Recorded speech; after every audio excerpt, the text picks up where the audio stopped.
रामकृष्ण हरिमाऊली.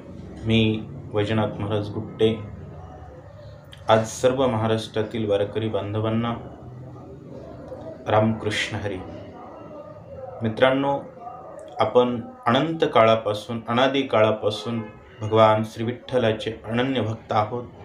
जन्मोजन्मी आम्ही बहुपुण्य केले, तेव्हा या विठ्ठले कृपा केले, अशा प्रकारे आपण म्हणत असतो. तर संतांची भूमी असणाऱ्या या महाराष्ट्रामध्ये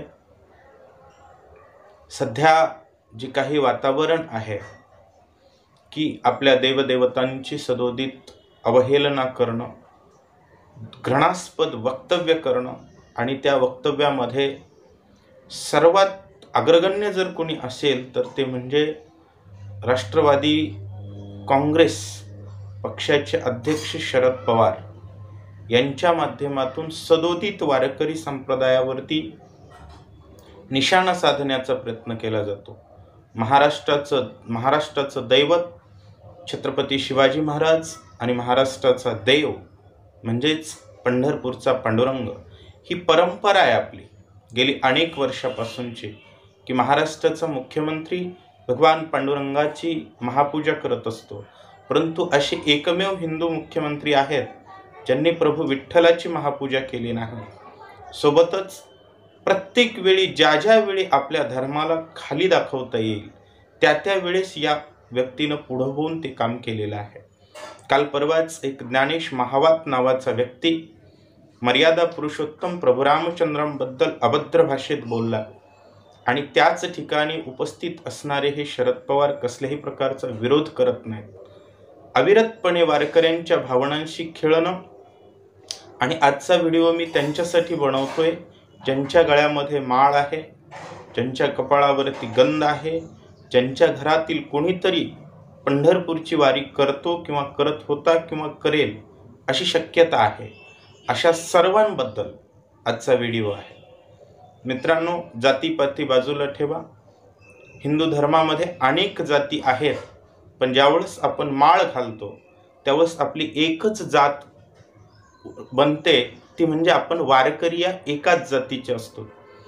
ज्या वेळेस माळ घालतो त्याच वेळेस याती कुळ माझे गेले हारपोणी श्रीरंगा वाचोनी अनुनेने. आपली जात संपलेली असते.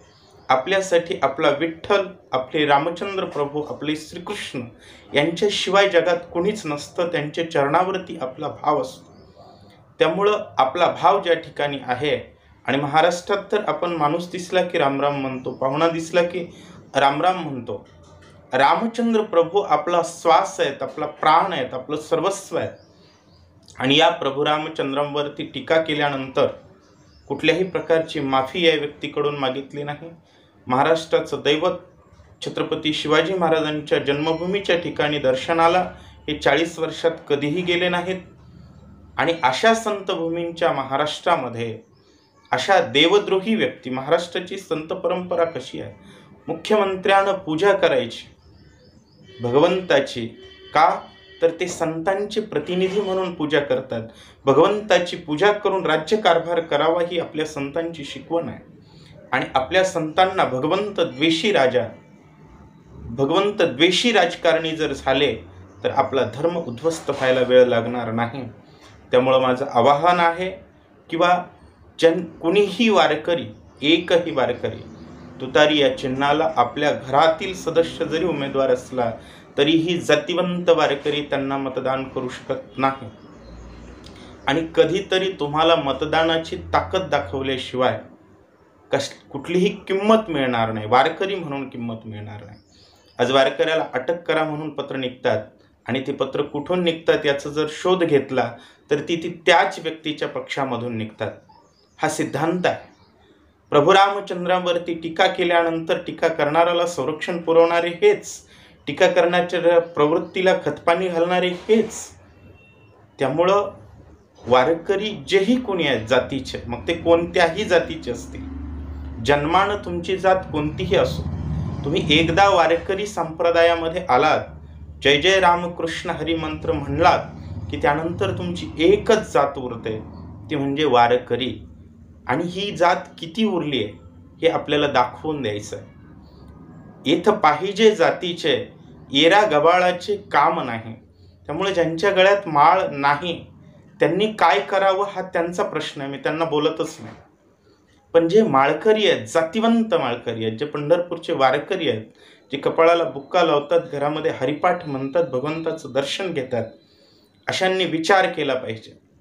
आपल्या आराध्याबद्दलच कोणी अभद्र बोलत असेल आणि त्या अभद्र बोलणाऱ्यांना जी लोक संरक्षण पुरवतात, जी लोक त्या प्रवृत्तीला वाढवतात, जी लोक त्या प्रवृत्तीला खतपाणी घालतात, 500 वर्षानंतर मर्यादा पुरुषोत्तम प्रभू रामचंद्रांचं अयोध्येमध्ये मंदिर साकारल्यानंतर त्या मंदिराला प्राणप्रतिष्ठेच्या वेळेस जावं, इथला बहुसंख्य समाजाच्या भावना ज्या भगवंताशी जोडल्या आहेत त्या भावनांना पायदळी तुडवून त्याकडे सलग सलग दुर्लक्षित करून सुद्धा राज्य करता येतं, हा जो त्यांचा गैरसमज आहे, त्यांचा आपल्या मूर्ख असण्यावर विश्वास आहे आणि तो विश्वास तोडायचा आहे.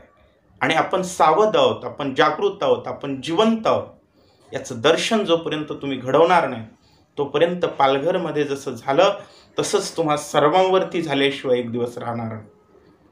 आणि जेही कुणी वारकऱ्याची लेकरं आहेत, ज्याचा बाप वारकरी आहे, ज्याचा आज्जा वारकरी आहे, ज्याच्या घरामध्ये खापरपंजा वारकरी आहे, अरे महाराष्ट्रात जन्मलेल्या प्रत्येक घरी कधी ना कधी वारकरी होता आणि कधी ना कधी वारकरी आहे.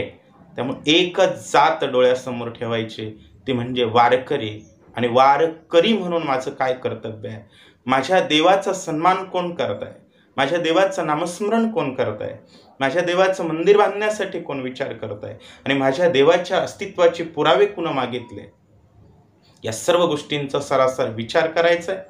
आणि जातिवंत वारकऱ्यांना माझं विनम्र अभिवादन आहे, विनम्र आवाहन आहे की अशा धर्मद्वेषी प्रवृत्तींना पासून दूर राहा. अशा धर्मद्वेषी प्रवृत्तींना अनुमोदन करणं, समर्थन देणं हा साक्षात भगवंताशी द्वेष आहे आणि जगामधील सर्वात मोठा हा व्यभिचार आहे. कारण पांडुरंग आपल्यासाठी पतिव्रते जैसा भ्रतार प्रमाण, आम्हा नारायण तैशा परे. नवऱ्याची निंदा करणाऱ्याला पतिव्रता त्याचं तोंडही बघत नाही, तसं भगवंताचा द्वेष करणाऱ्या प्रवृत्तींना मुळापासून उपडण्यासाठी जातिवंत वारकरी यांच्या विरोधात मतदान करतील. तुतारी महाराष्ट्रातून हद्दपार झाली पाहिजे, याचा सर्वांनी संकल्प करा आणि याच संकल्पानं जीवन जगा.